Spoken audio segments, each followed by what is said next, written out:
పెళ్ళైనా పండగైనా వేడుక ఏదైనా పట్టుచీరల ప్రత్యేక వేదిక వారాహి సిల్క్స్.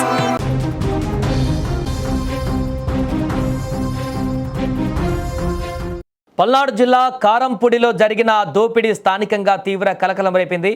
సినీ ఫక్కిని తలపించేలా దుండగులు పక్కా స్కెచ్తో చోరీకి పాల్పడ్డారు. బంగారు ఆభరణాలను తరలిస్తున్న వ్యక్తిని లక్ష్యంగా చేసుకున్న దొంగలు ఒక్కసారిగా అతడిపై దాడి చేసి కళ్ళల్లో కారం కొట్టారు.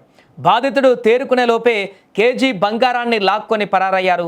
అందరూ చూస్తుండగానే జరిగిన ఈ ఘటనతో వ్యాపార వర్గాలలో ఇప్పుడు ఆందోళన నెలకొంది.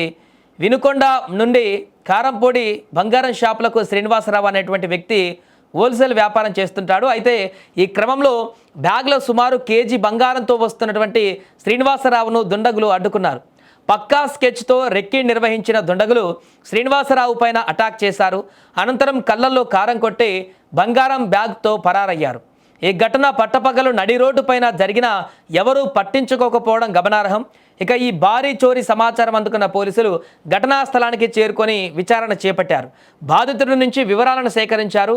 నిందితులు ముందుగానే రెక్కీ నిర్వహించి ఉంటారని కూడా భావిస్తున్నారు. జిల్లా ఎస్పీ ఆదేశాల మేరకు ఈ కేసును ఛేదించేందుకు ప్రత్యేక బృందాలను కూడా రంగంలోకి దించారు. పరిసర ప్రాంతాలలోని సీసీటీవీ ఫుటేజీలను పరిశీలిస్తున్నారు. దోపిడీ దొంగల కోసం గాలింపు చర్యలను కూడా ముమ్మరం చేశారు. మరోవైపు కొన్ని రోజులుగా బంగారం ధర చుక్కలు తాకుతుంది. ప్రతిరోజు కూడా బంగారం ధరలు పెరుగుతూనే ఉన్నాయి.